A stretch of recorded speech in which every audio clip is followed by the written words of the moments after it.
welcome to another installment from Pro Engineering. This is the body for the Tamiya 723 rear control car. It's kind of boring. This is actually one of my favorite cars of all time, but this particular body set just needs some love. So that's what we're going to do to it here.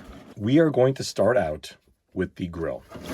You can see from the front that the grille is just molded into the plastic. The lights themselves are far too large and in the wrong spot. Tamiya has provided a rather dismal sticker.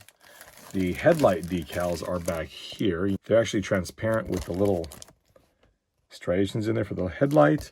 And then, of course, the auxiliary lamps are just solid, so those don't even work. What I have provided is this. So this is a replacement grille, and what you will do with it is cut out the entire grille here intersection and then pop this in from the rear. So that's what we're going to do.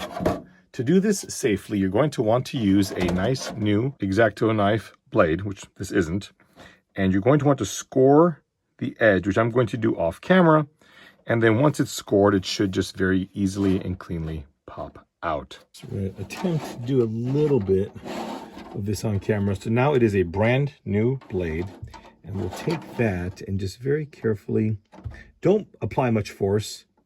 I'm just going to let it kind of run itself right here on this crease. The last thing we want to do is apply too much force and then accidentally go up or down and ruin the body. So we're going to follow again this body line here. Okay, and be careful. Don't go too far up to the hood line up here because it actually does go into that. If you continue to go up, you could actually crack the hood line, and we don't want to do that. So again, we'll follow horizontally and then down the other side as well. Sorry about not showing this on camera, but it's next to impossible to get to this level of detail when you're looking through the phone. So anyway, snap this off.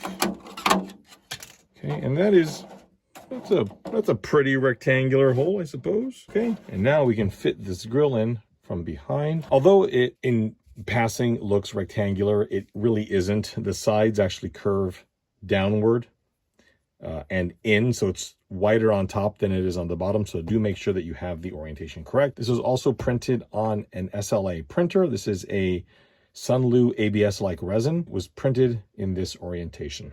So the grill will just go in like this from behind. And what I would do is in the corners, apply a few dots of hot glue just to hold it in place. Be very careful. Certain hot glue melts at higher temperatures than others. I haven't had this issue on Tamiya bodies, but I have on others where the hot glue can actually melt the Lexan. So prior to this, please put a few globs on the non-critical surfaces just to ensure that you're not going to get any warping. If you do, then you can always just hold it in place with some tape and use some shoe glue on the inside. As the car body is getting ready for paint, I'm going to put a few holes in it. What I've got over here are the front turn and parking lights, and over here, these are the side repeaters. Now this is the passenger side, yeah, and this is the driver's side. So there is a left and a right. The first thing you want to do is not install these. This is a terrible idea. Installing these could seriously compromise the body. Don't do what I'm about to do. Secondly, there is actually a marker on the body right there for a turn signal. I've seen both on the 131. I've seen that little tiny guy there, and I've seen the standard one here on the front fender. I'm going to go with the one on the fender because the one on the corner here is so small that it would effectively be an LED. Now, on the Rally Legends body that I have, which is significantly bigger than this, I was able to make a cap, but it would look gigantic on this car. So I'm going to go ahead and install these. And here's how I'm going to do it, which you should not do. I'll start with the front parking lights. The width, now you want to cross-reference this with what actually came off your printer.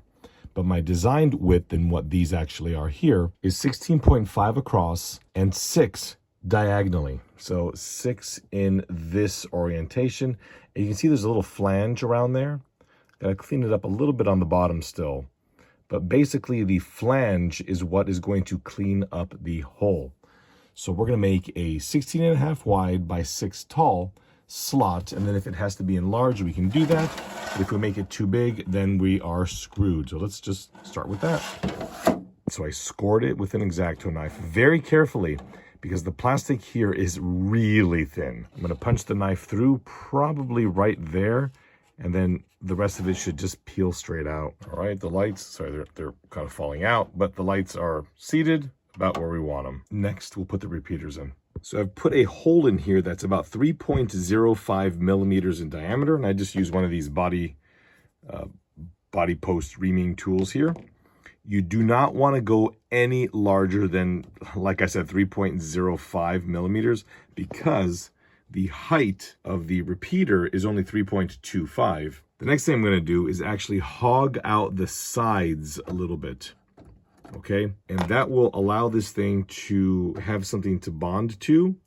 You can see that the LED actually does not protrude through the body. It will kind of slot into the repeater itself. The thickness here, I think, is about 2.5 millimeters of that little barrel that you see in there. So that's really all the height has to be. Let me cut it out and it'll make more sense. The hole that you initially made, that's 3 millimeters in diameter, ends up kind of tapering down on either side until this rear piece fits. You see that? So now we can kind of line it up. Okay, so it's like that, and we're just going to push in, and align it a little better. There is our repeater. If you've gone this far and you haven't screwed it up, you got one more chance to ruin the body on the other side. Since we've already cut the holes out for the turn signals, now we're going to do the auxiliary lamps. I'm going to use probably a 7 to 8 millimeter diameter hole. Here is the actual lamp, and it is designed to have you tap a 2 millimeter screw from the rear on either side. I'm probably not going to do that. I think just a little bit of shoe glue or hot glue is going to work, but that's really going to be up to you. I swear, as I keep doing stuff on this video, I keep thinking to myself, this is just a disaster. The video, not the parts.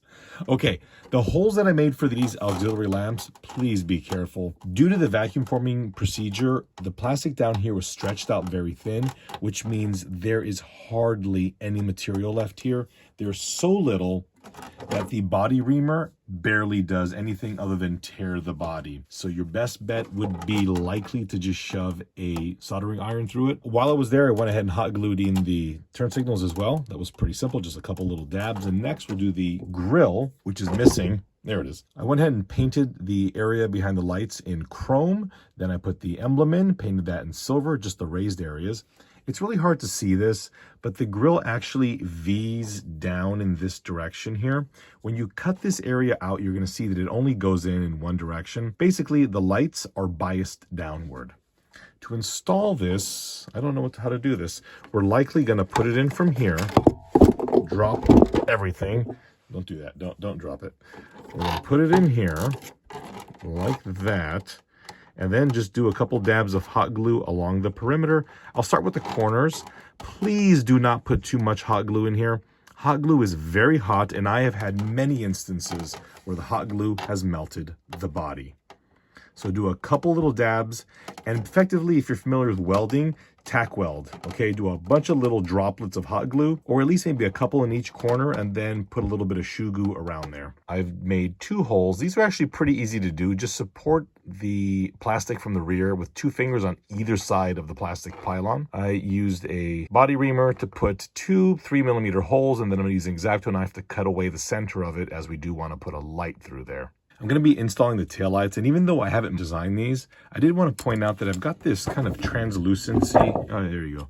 This translucent film. This is, I think, 0.5, maybe even 0.25 millimeters thick. What I did is I cut out a number of small rectangles of it and glued it into the taillight bucket. As you can see here, you'll still be able to see the LED through it.